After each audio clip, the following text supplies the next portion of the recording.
then once I said, I'm going to leave in, it was kind of magical thing happened. And I started doing other sports and adventures. And after doing all of this, I realized that anything is pushing. It's just different way of doing things.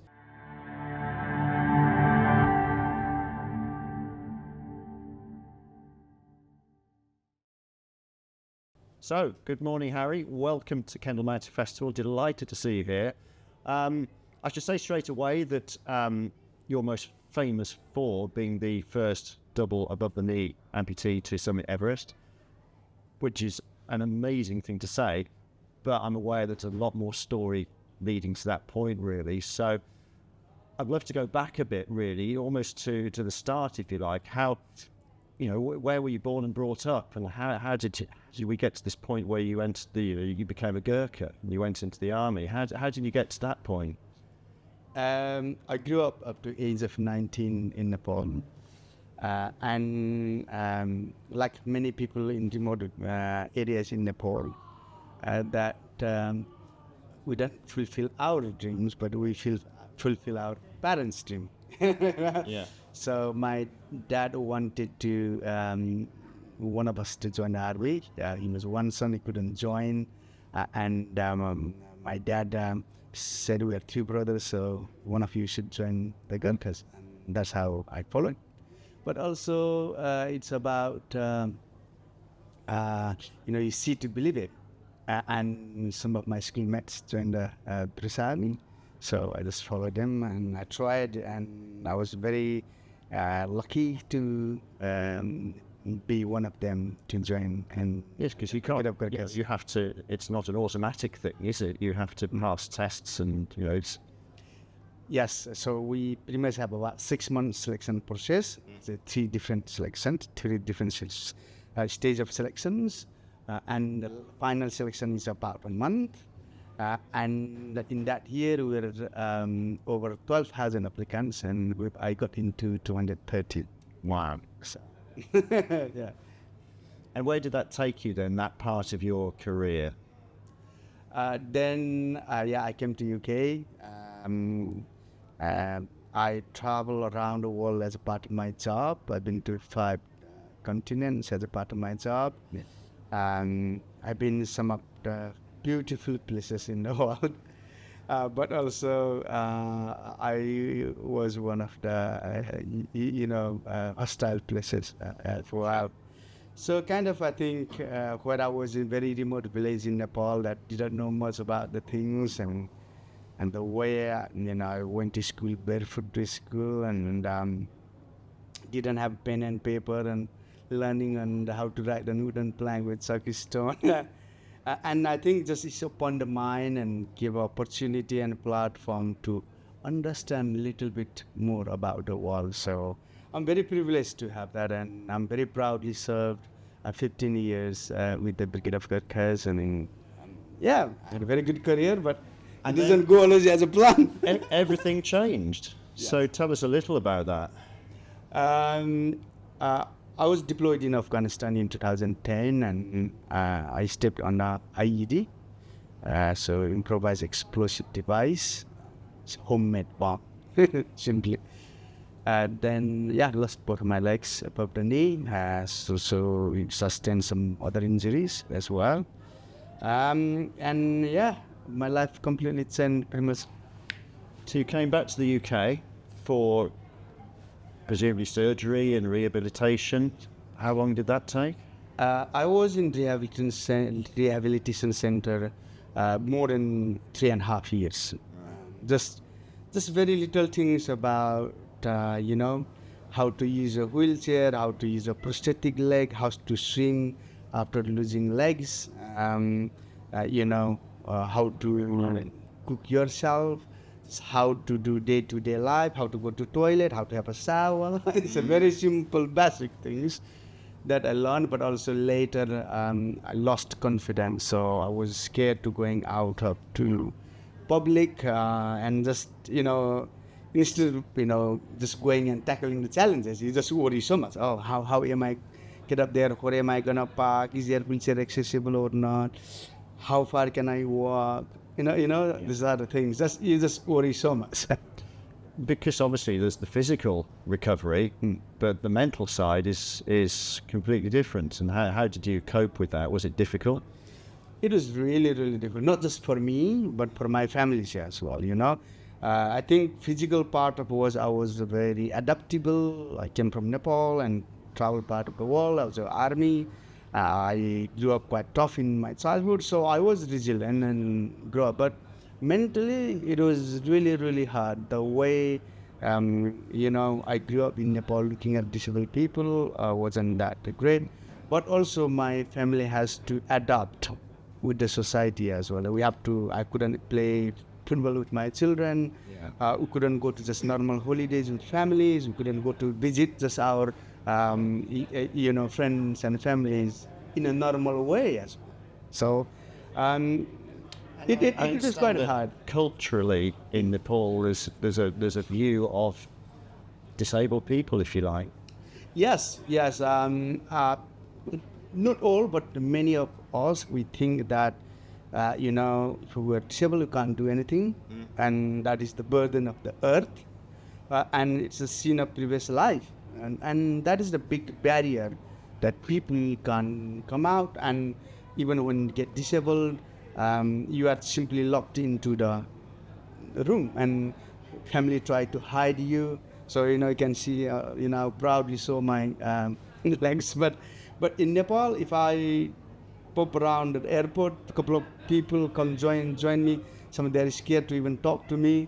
They did, you know, when I'm walking in Tamil, they look at me like, and until I'm there out of sight, it's like some alien popped in the earth, right? So that's the kind of thing.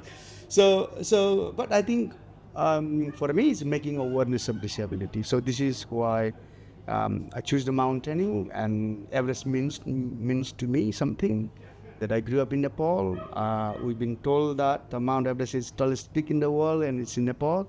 It's a pride and symbol of the Nepal, and we are very proud of that. And I could do that in my country. So you had this in the back of your mind as a thought that you could do it. How did you can't just get on Everest and do it. How did you reach that point? Because I think you've done quite a lot in between, haven't you?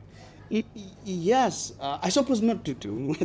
I was thinking to just climb 2 mountains before I head up to the Everest. That was the plan. But they banned double amputees and visually impaired, and we had to go to Supreme Court and overturn the rule. So nobody believed me, so couldn't raise the fund in 2019. I was supposed to climb in 2018, but you know, it took nearly 6 years to complete that, and I had to give up lots of things. And while the corona popped in and the ban came in, and I need to do something else, or I have to give up. And I think some way I went around the world and climbed some other mountains, I think, which is a good thing happened. But yeah, it definitely, initially I completely lost confidence. I didn't know what exactly I can do. I thought I would stay on a wheelchair rest of my life and I would need a carer. And slowly I wanted to leave, try to, take my life a few times.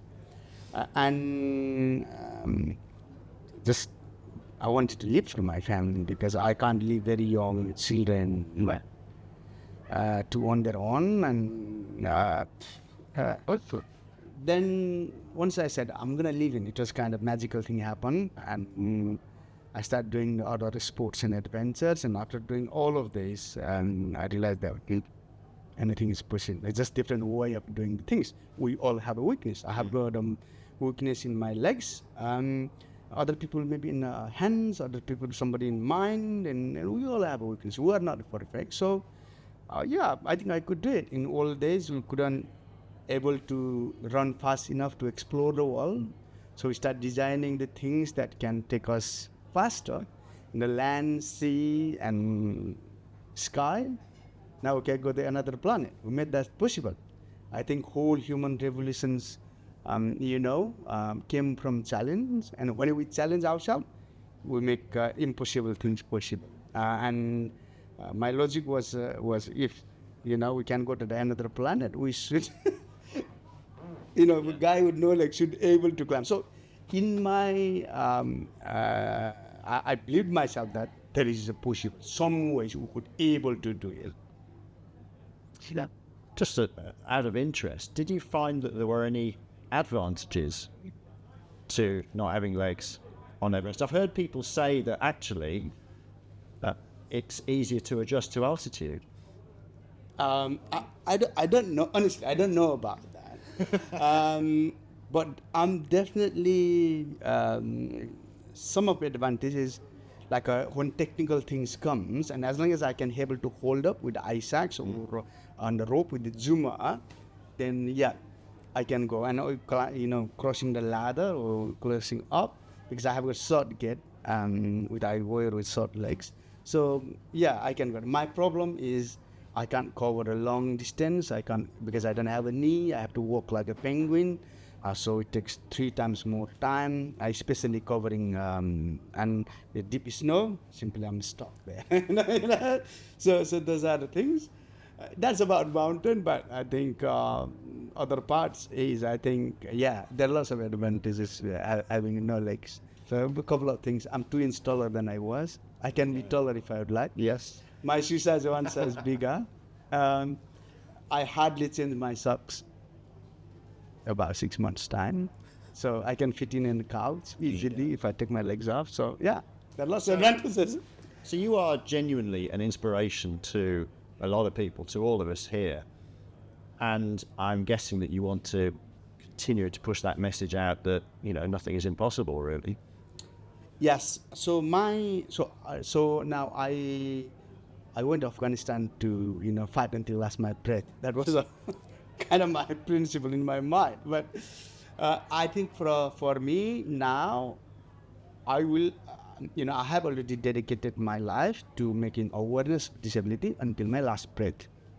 So whatever I will be doing, whether adventure, sports, social work, business, whatever I will be doing, it would be making awareness of disability. So next few years, until I get too old, I would like to make awareness through